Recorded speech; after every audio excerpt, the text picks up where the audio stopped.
Bien. Bonjour à tous, bienvenue dans une nouvelle vidéo de notre chaîne.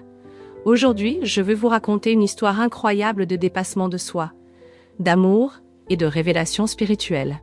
C'est l'histoire d'une femme qui, après avoir perdu l'amour de sa vie, a vécu une expérience de mort imminente qui a complètement transformé sa vision de la vie, de la mort et même de Jésus. Les révélations qu'elle a eues sont surprenantes et pourraient vous amener à reconsidérer tout ce que vous avez entendu sur la religion. Avant de commencer, n'oubliez pas de vous abonner à la chaîne, d'activer la cloche pour recevoir des notifications de nouvelles vidéos et de laisser un like pour nous aider à continuer à partager ces histoires incroyables. Bonjour, je m'appelle Amara Whitley. J'ai 66 ans et je vis à Charleston, en Caroline du Sud. Je suis veuve, mère de 3 enfants merveilleux et grand-mère de 5 petits-enfants adorables. J'ai travaillé comme professeur de littérature pendant plus de 30 ans avant de prendre ma retraite. Ma vie a toujours été assez ordinaire, vous savez. J'étais cette personne que vous verriez faire ses courses au marché local ou se promener dans le parc avec mes chiens. Je n'ai jamais été très religieuse, bien que j'ai grandi dans une famille chrétienne. J'allais à l'église de temps en temps, mais ce n'était pas quelque chose qui définissait qui j'étais. Mon mari, que j'appellerais Tadeu, et moi nous connaissions depuis l'enfance. Nous avons grandi ensemble. Nous sommes tombés amoureux et avons construit une vie merveilleuse côte à côte.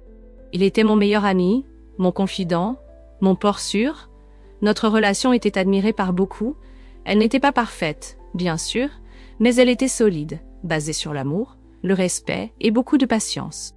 Malheureusement, il y a un peu plus d'1 an, Tadeu est décédé après avoir lutté contre un cancer rare. Ce fut un coup dévastateur pour moi.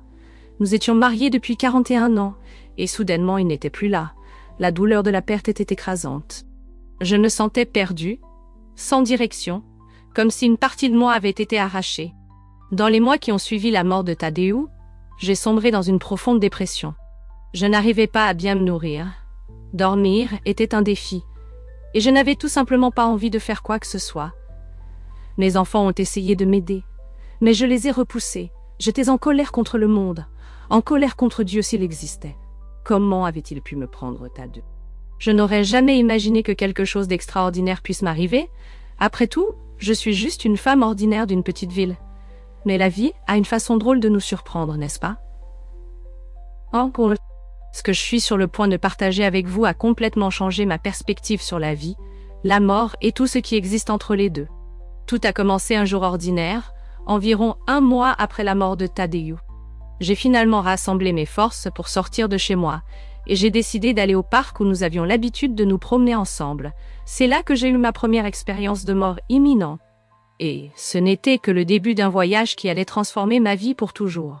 C'était un matin d'automne, l'air était frais, et le ciel nuageux. Je me sentais particulièrement mélancolique ce jour-là. Les souvenirs de Tadeu pesaient sur mon cœur comme du plomb. J'ai décidé d'aller dans notre parc préféré, où nous passions des heures à discuter, rire et simplement apprécier la compagnie l'un de l'autre. J'ai marché lentement sur les chemins familiers, chaque pas faisant remonter un souvenir différent. Le banc où nous avons partagé notre premier baiser, l'arbre sous lequel nous faisions des pique-niques le week-end, le lac où nous nourrissions les canards.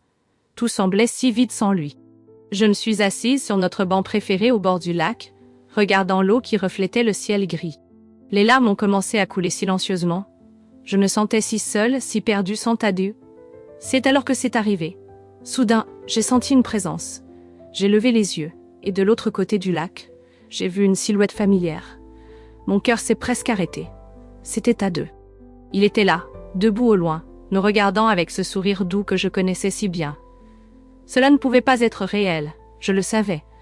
Mais mon cœur refusait de croire mes yeux. Sans réfléchir, je me suis levée et j'ai commencé à courir vers lui.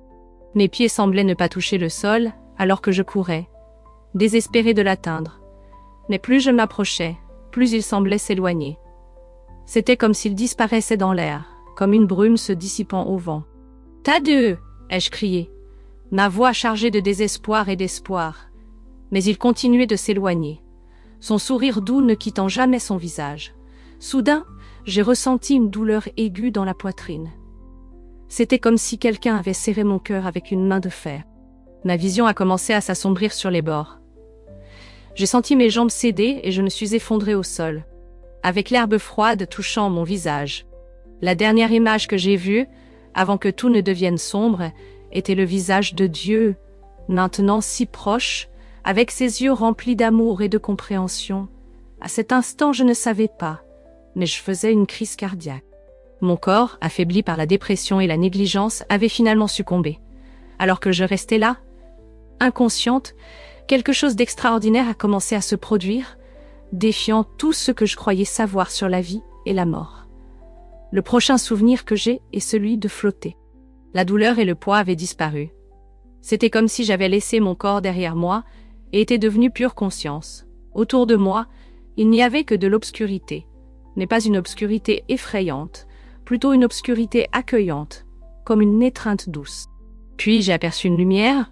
Au début, c'était juste un minuscule point au loin, mais il a grandi et est devenu plus brillant. C'était comme si j'étais attirée par elle, non par une force extérieure, mais par un désir profond en moi.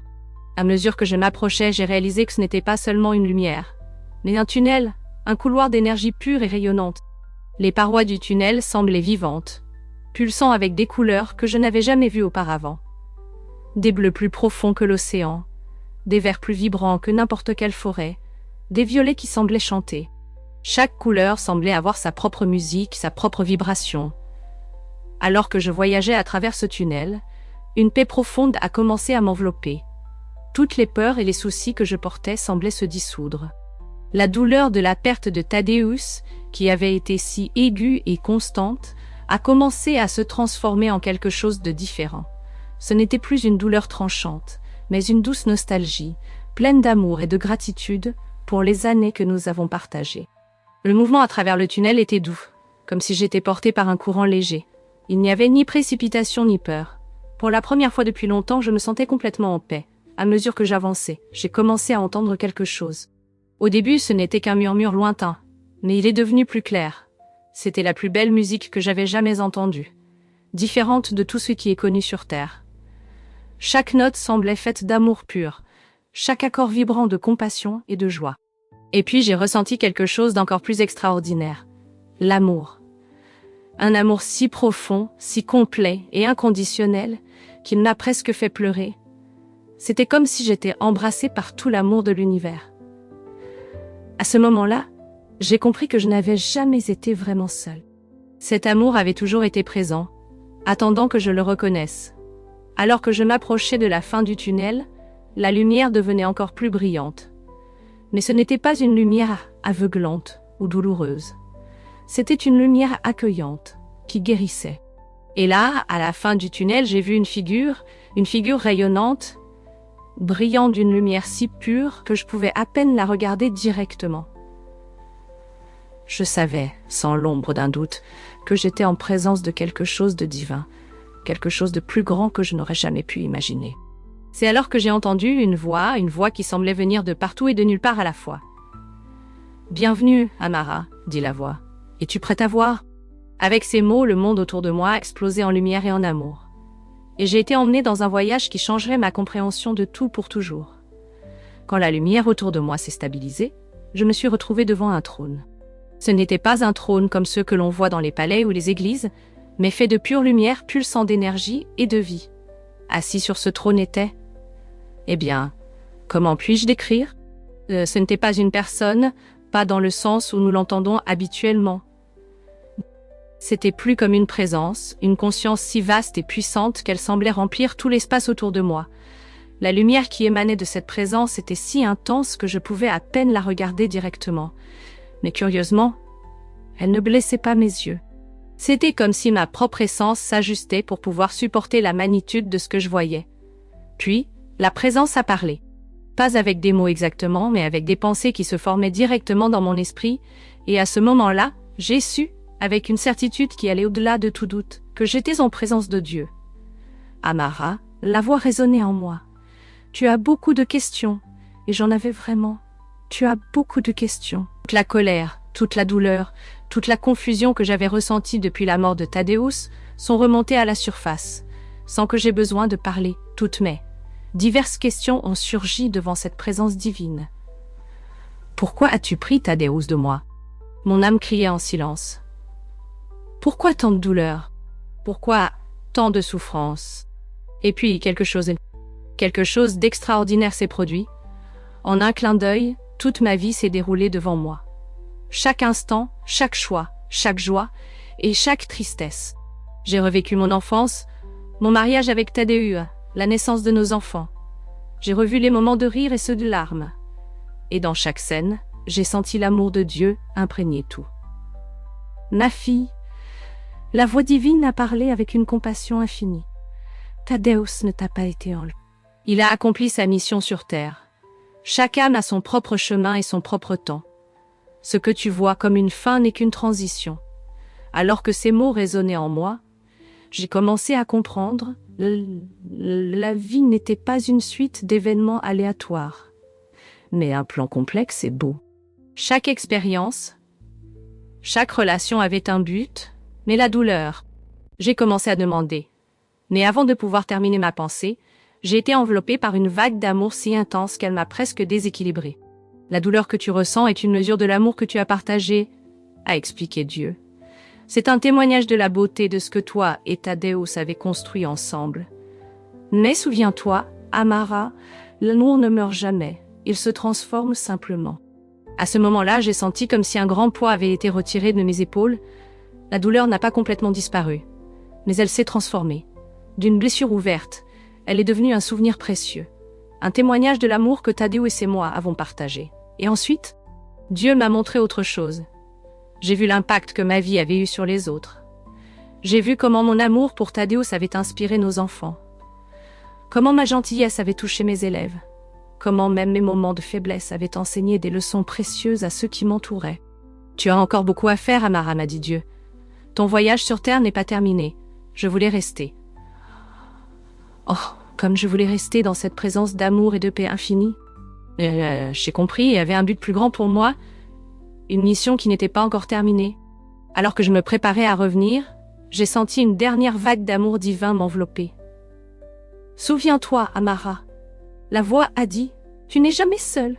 Je suis toujours avec toi, à chaque instant, à chaque respiration. Et avec ces mots, je me suis sentie doucement ramenée, avec une compréhension profonde et une paix que je n'avais jamais connue auparavant. Alors que j'étais encore immergée dans cette expérience divine, quelque chose d'incroyable s'est produit. J'ai soudainement senti une présence familière à mes côtés. Je me suis tournée et il était là, Thaddeus, mon cher Thaddeus. Exactement comme je me souvenais de lui dans ses meilleurs jours, avant la maladie. Il m'a souri, ce sourire qui illuminait toujours mon monde. Et il a tendu la main. Sans hésiter, je l'ai prise. Et au moment où nous nous sommes touchés, j'ai été inondée par une vague d'amour si pure et intense qu'elle m'a presque fait défaillir. « Amara, mon amour, a-t-il dit. Sa voix exactement comme je m'en souvenais. Quel bonheur de te voir. Je voulais l'embrasser. Ne jamais le laisser partir. » Mais quelque chose me disait que ce n'était pas une rencontre physique comme celle que nous avions sur Terre. C'était quelque chose de plus profond, plus significatif. « Oh, Thaddeus !» j'ai dit, ma voix tremblant d'émotion. « Tu m'as tellement manqué. Cela a été si difficile sans toi. » Il a serré ma main doucement, ses yeux pleins de compréhension et d'amour. « Je sais, mon amour, je sais, mais je ne t'ai jamais vraiment quitté. J'ai été à tes côtés tout le temps. » Pendant qu'il parlait, j'ai réalisé que c'était vrai. Toutes ces fois où j'avais ressenti un réconfort inexplicable, toutes les fois où j'avais cru entendre sa voix ou sentir son odeur, c'était lui, toujours à mes côtés. « Mais pourquoi as-tu dû partir ?» j'ai demandé. La douleur de la perte encore fraîche dans mon cœur. Thaddeus a souri doucement, « Ma chère Amara. Chacun de nous a son propre chemin, son propre temps. Mon voyage sur Terre était terminé. Mais le tien ne l'est pas encore. Tu as encore beaucoup à faire, beaucoup d'amour à donner. » Il m'a alors emmené pour une promenade. Le paysage autour de nous a changé. Et soudain, nous étions dans un jardin d'une beauté indescriptible. Les fleurs avaient des couleurs que je n'avais jamais vues auparavant. L'herbe semblait émettre sa propre lumière douce, et l'air était rempli d'une musique céleste. « C'est ma maison maintenant », a expliqué Thaddeus. « Et un jour, ce sera notre maison ensemble. Mais pas encore, mon amour, pas encore. » Nous avons marché dans le jardin, parlant comme nous le faisions lors de nos promenades dans le parc. Thaddeus m'a parlé de sa nouvelle existence, de la paix et de l'amour qu'il expérimentait constamment. Il m'a parlé de la façon dont il pouvait voir nos enfants et petits-enfants, les observant et les aimant d'une manière qui dépassait la compréhension humaine. Amara, a-t-il dit, s'arrêtant et tenant mes mains, tu dois revenir maintenant. Nos enfants, ils ont besoin de vous. Le monde a encore besoin de votre amour et de votre compassion. Je savais qu'il avait raison, mais l'idée de le quitter à nouveau me brisait le cœur. Comment puis-je continuer sans toi? Demandai-je les larmes aux yeux. Thaddeus toucha doucement mon visage. Tu n'es jamais sans moi, Amara. Je suis toujours avec toi à chaque instant, et un jour, quand le moment sera venu, nous serons à nouveau ensemble, pour toujours. Il m'enlaça, et dans cette étreinte, je ressentis tout notre amour, tous nos souvenirs, et notre histoire ensemble. C'était une étreinte qui transcendait le temps et l'espace, une étreinte que j'emporterais avec moi de retour sur terre. Pars avec amour, ma Amara, dit doucement Thaddeus. Vis, aime, et souviens-toi toujours que l'amour ne meurt jamais. Avec ces mots, je me sentis doucement ramenée. La dernière chose que je vis fut le sourire de Thaddeus, plein d'amour et de promesses de retrouvailles futures. Alors que je me préparais à quitter ce royaume céleste, une autre figure s'approcha. C'était une présence qui irradiait une lumière intense, mais en même temps accueillante. En regardant de plus près, je reconnus qui c'était. Jésus. Mais ce n'était pas le Jésus que j'avais vu dans les peintures ou imaginé d'après les descriptions des Écritures. C'était quelque chose de bien plus réel. Jésus me sourit, un sourire plein de compassion et de compréhension. « Amara !» dit-il, sa voix résonnant avec une autorité douce. « Tu as beaucoup de questions sur moi et mes enseignements, n'est-ce pas ?» Je me sentis incapable de parler devant sa présence. Tant de doutes que j'avais portés tout au long de ma vie, tant d'incertitudes sur la foi et la religion, semblaient toutes remonter à la surface à ce moment-là. « Ma fille, commença Jésus, beaucoup de ce que tu as appris sur moi sur terre a été déformé au fil des siècles. Je ne suis pas venu pour créer une religion, je ne suis pas venu pour diviser les gens ou pour juger.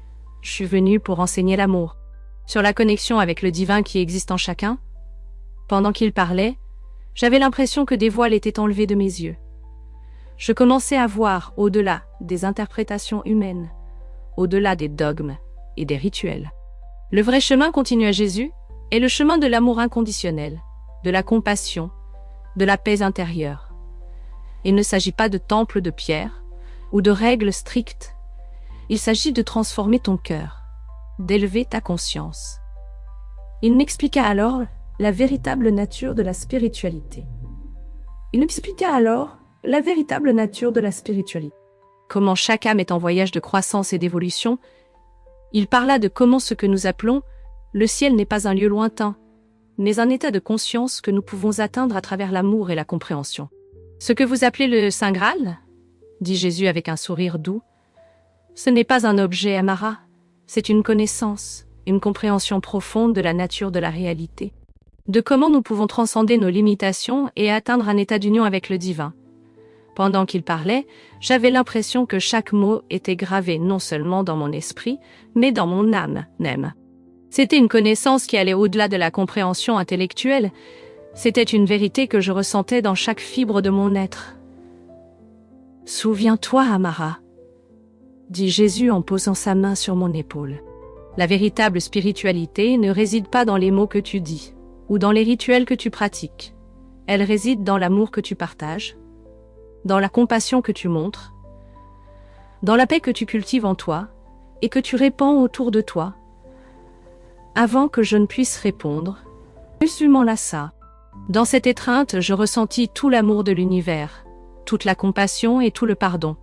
C'était comme si chaque blessure de mon âme était en train de guérir, chaque doute se dissolvait. « Pars en paix, Amara », dit Jésus en s'éloignant. « Et souviens-toi, je suis toujours avec toi, non pas comme une figure lointaine dans le ciel, mais comme une présence vivante dans ton cœur. » Avec ces mots, je me sentis doucement ramenée. J'emportais avec moi non seulement les souvenirs de cette rencontre, mais une compréhension profonde qui changerait à jamais la façon dont je voyais la spiritualité et ma place dans l'univers. Alors que je me sentais ramenée, à mon corps j'eus une sensation étrange.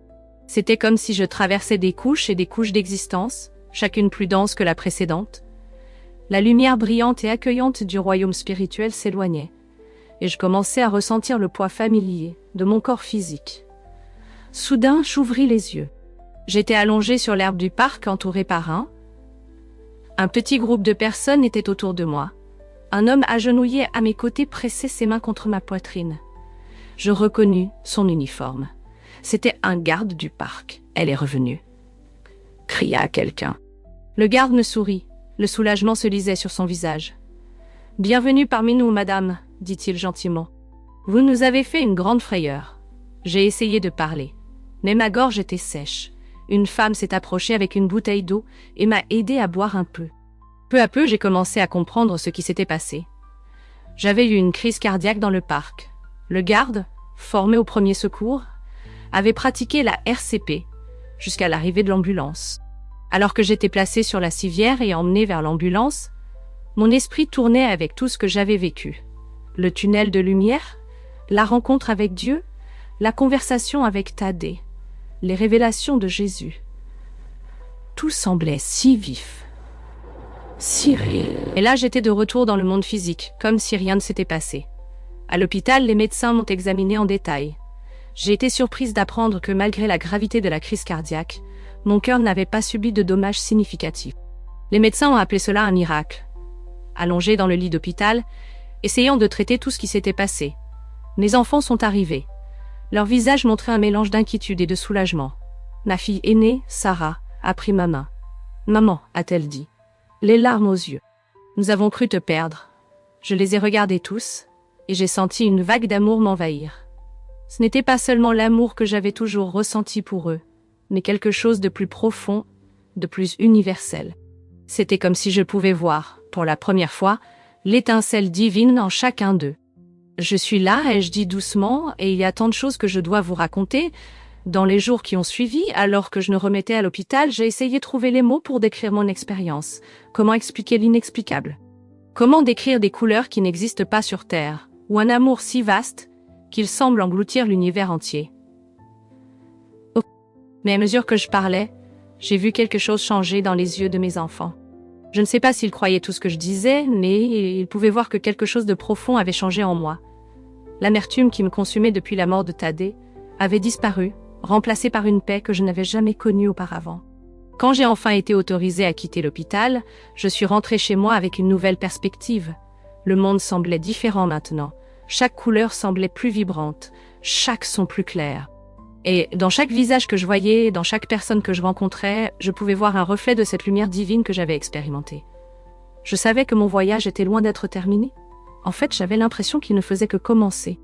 J'avais tant à apprendre, tant à comprendre, mais maintenant je savais avec une certitude qui allait au-delà de tout doute que nous ne sommes jamais vraiment seuls, que l'amour qui nous relie est plus fort que la mort, plus durable que le temps. Et avec cette connaissance, j'étais prête à affronter tout ce que la vie apporterait ensuite. Dans les semaines et les mois qui ont suivi mon expérience de mort imminente, j'ai réalisé que quelque chose de fondamental avait changé en moi. Ce n'était pas seulement la façon dont je voyais le monde, mais aussi la façon dont je me voyais et dont je me rapportais à tout ce qui m'entourait. La première chose que j'ai remarquée était un profond sentiment de paix. L'anxiété constante que je ressentais auparavant, cette sensation qu'il manquait quelque chose, avait disparu. À sa place, il y avait un calme qui semblait venir de mon propre centre. J'ai commencé à me réveiller chaque matin avec un sentiment de but et de gratitude. Les petites choses que je prenais pour acquises auparavant, le chant des oiseaux, l'odeur du café frais, le sourire d'un inconnu dans la rue, semblaient maintenant des miracles quotidiens. Ma relation avec mes enfants a également changé. La distance émotionnelle qui s'était installée entre nous après la mort de Thaddée a commencé à se dissiper. Je me suis trouvée plus ouverte, plus présente dans chaque interaction. J'ai commencé à voir chacun d'eux non seulement comme mes enfants, mais comme des âmes uniques dans leur propre parcours. Un après-midi, alors que nous prenions le thé sur la véranda, ma fille Sarah m'a demandé « Maman, qu'est-ce qui a exactement changé ?» « Tu sembles différente ?» J'ai souri, pensant à comment expliquer. C'est comme si je m'étais réveillée d'un long rêve confus, ai-je finalement dit. Maintenant, je vois que chaque moment est précieux, que chaque personne que nous rencontrons a quelque chose à nous enseigner. Ma relation avec la spiritualité s'est également transformée complètement. Je ne me souciais plus des dogmes ou des rituels spécifiques. Au lieu de cela, j'ai trouvé une connexion directe avec le divin dans des moments simples de tranquillité, dans la beauté de la nature et dans l'acte d'aider quelqu'un dans le besoin. J'ai commencé à méditer régulièrement, quelque chose que je n'avais jamais fait auparavant. Et dans ces moments de silence, je ressentais parfois cette même présence aimante que j'avais expérimentée pendant mon expérience de mort imminente. C'était comme si une porte s'était ouverte, me permettant d'accéder à une partie de moi qui a perdu le contrôle et a percuté ma voiture. Tout s'est passé si vite. Je me souviens de la sensation de la voiture qui tournait, du bruit assourdissant du métal qui se tordait, puis du silence. Quand j'ai repris conscience, j'étais à l'hôpital. Les médecins m'ont dit que j'avais eu beaucoup de chance de survivre à cet accident. Mais au fond de moi, je savais que ce n'était pas seulement de la chance. C'était comme si j'avais été protégée par une force invisible. Une force qui m'avait guidée depuis ma première expérience de mort imminente. Cette nouvelle épreuve m'a rappelé la fragilité de la vie et l'importance de chérir chaque moment. J'ai ressenti une gratitude immense pour la seconde chance qui m'était offerte. Et cela a renforcé ma détermination à vivre pleinement et à partager l'amour que j'avais découvert. Mon cheminement spirituel s'est approfondi et j'ai commencé à explorer différentes pratiques de méditation et de pleine conscience. J'ai découvert que ces pratiques m'aidaient à rester ancré dans le moment présent, à apprécier la beauté de la vie quotidienne et à cultiver la paix intérieure. J'ai également commencé à écrire sur mes expériences, à partager mes réflexions et mes découvertes avec d'autres. À travers l'écriture, j'ai trouvé une nouvelle façon de me connecter aux gens, de toucher leur vie et de les inspirer à voir la vie sous un angle différent. Les retours que j'ai reçus ont été incroyablement gratifiants. Les gens me disaient que mes mots les avaient aidés à traverser des moments difficiles, à trouver de l'espoir et à se sentir moins seuls. Cela m'a montré que même les plus petites actions peuvent avoir un impact profond. En fin de compte, j'ai compris que ma mission n'était pas de changer le monde de manière spectaculaire, mais de faire une différence dans la vie des gens, un cœur à la fois. Et c'est ce que je continue à faire, jour après jour, avec amour, compassion et gratitude. Perdu le contrôle et entré en collision avec ma voiture, l'impact a été brutal. Je me souviens du bruit assourdissant du métal se tordant, du monde tournant autour de moi. Pendant un instant, j'ai ressenti une douleur aiguë, puis plus rien. Soudainement, j'étais hors de mon corps, observant la scène de l'accident d'en haut. J'ai vu les ambulanciers arriver et travailler frénétiquement pour me sortir de la voiture écrasée. Mais, contrairement à la première fois, je n'ai pas ressenti de peur. Il y avait une sensation de calme et d'acceptation. Une fois de plus, j'ai ressenti cette présence aimante m'envelopper, comme si l'univers lui-même me serrait dans ses bras. Et j'ai entendu cette voix, la même que j'avais entendue auparavant, la voix que je savais être celle de Dieu, Amara. La voix a dit que j'avais un choix à faire. J'ai immédiatement compris ce que cela signifiait. Je pouvais choisir de rester et de retourner dans ce royaume de lumière et d'amour que j'avais expérimenté auparavant, ou je pouvais choisir de revenir dans mon corps, à ma vie sur Terre. Pendant un moment, j'ai été tentée de rester. La paix et l'amour que je ressentais étaient indescriptibles. J'ai vu Tadé m'attendre, son sourire si accueillant et familier. Une partie de moi voulait courir dans ses bras et rester avec lui pour toujours dans cet endroit de pur bonheur. Mais ensuite, j'ai vu mes enfants, mes petits-enfants, toutes les personnes que j'avais aidées ces derniers mois, toutes les vies que j'avais touchées. Et j'ai compris que mon voyage sur Terre n'était pas encore terminé. Je choisis de revenir, ai-je dit. Ressentant un mélange de détermination et de gratitude, la présence divine m'a enveloppée dans une étreinte d'amour pur. « Tu as bien compris la leçon, ma fille », a dit la voix. La vie est un cadeau précieux, une opportunité de grandir, d'aimer et de faire la différence. Utilise-la bien. Avant de revenir, j'ai eu un dernier moment avec Tadé. Il m'a serré dans ses bras, et dans cette étreinte, j'ai ressenti tout notre amour, tous nos souvenirs. « Je suis fière de toi, mon amour, a-t-il dit. Continue de vivre, continue d'aimer, je serai toujours avec toi. » Et puis, en un clin d'œil, j'étais de retour dans mon corps. J'ai ouvert les yeux pour voir le visage inquiet d'un ambulancier. « Bienvenue parmi nous, a-t-il dit, souriant avec soulagement. Dans les jours qui ont suivi, les médecins ont été perplexes face à ma récupération. Malgré la gravité de l'accident, je n'avais pas subi de blessures graves. Ils ont appelé cela un miracle. Mais je savais que c'était plus que cela. C'était un rappel. Une réaffirmation du but de ma vie. Cette seconde expérience a solidifié tout ce que j'avais appris lors de la première. Elle a renforcé ma compréhension que la vie est précieuse, que chaque moment est une opportunité de faire la différence. Lorsque j'ai quitté l'hôpital, je suis rentrée chez moi avec une nouvelle résolution. J'ai décidé que je vivrais chaque jour comme si c'était le dernier, non pas avec peur ou anxiété, mais avec gratitude et but. Chaque interaction, chaque rencontre est devenue une opportunité de partager l'amour, de faire une différence dans la vie de quelqu'un. J'ai commencé à parler plus ouvertement de mes expériences, non pas pour convaincre qui que ce soit ou me vanter, mais pour offrir espoir et réconfort.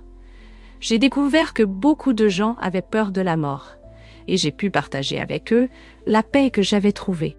Un jour, mon petit-fils aîné, Tommy, m'a demandé « Mamie, n'as-tu pas peur de mourir ?» Je lui ai souri et répondu « Non, mon chéri, la mort est juste une transition comme s'endormir et se réveiller dans un endroit nouveau et merveilleux. Mais maintenant, je suis heureuse d'être ici, vivant chaque jour avec vous. Cette seconde expérience de mort imminente m'a appris que chaque retour à la vie est un nouveau départ, une nouvelle opportunité. Et j'étais déterminée à tirer le meilleur parti de cette opportunité, vivant avec amour, compassion et gratitude chaque jour. Maintenant, en regardant en arrière, sur tout ce que j'ai vécu et appris à travers ces expériences extraordinaires, je ressens une profonde gratitude. Gratitude pour la vie, pour chaque moment que j'ai ici sur Terre. Gratitude pour les personnes qui font partie de mon voyage, pour les défis qui me font grandir, pour les joies qui rendent la vie si douce. Mes expériences de mort imminente ont fondamentalement changé la façon dont je vois le monde et ma place en lui. J'ai appris que nous sommes bien plus que nos corps physiques, que notre essence, notre âme, si vous préférez, est éternelle. J'ai appris que l'amour est la force la plus puissante de l'univers, capable de dépasser même les limites de la mort. J'ai compris que la vie n'est pas simplement une suite d'événements aléatoires, mais un voyage méticuleusement planifié pour notre croissance et notre apprentissage. Chaque défi, chaque joie et chaque rencontre ont un but. Rien n'est en vain, rien n'arrive par hasard. J'ai aussi appris que la spiritualité n'est pas quelque chose de lointain ou d'abstrait. Il ne s'agit pas de suivre des règles rigides ou d'adhérer à des dogmes spécifiques, mais de vivre avec amour, de cultiver la compassion, de chercher la connexion avec le divin à chaque instant de nos vies quotidiennes. La mort que je craignais tant auparavant est maintenant vue comme une vieille amie. Je ne la cherche pas, car j'aime trop la vie pour cela. Mais je ne la crains pas non plus. Je sais que lorsque mon moment viendra, ce ne sera que le début d'un nouveau chapitre, une nouvelle aventure.